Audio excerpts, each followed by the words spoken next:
আজকালকার দিনের মানুষের আসল চেহারা চেনা বড় কঠিন, কারণ মানুষ এখন মুখে এক আর মনে অন্য কিছু নিয়ে ঘোরে।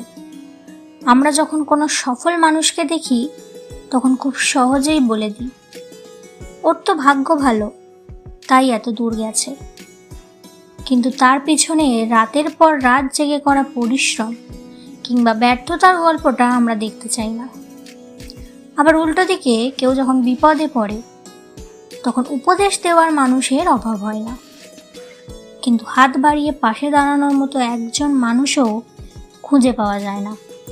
সমাজ এখন এতটাই সস্তা হয়ে গেছে যে মানুষ অন্যের সুখে হিংসা করে আর অন্যের দুঃখে ভেতরে ভেতরে আনন্দ পায়, অথচ মুখে সবাই পরম হৃতৈষী।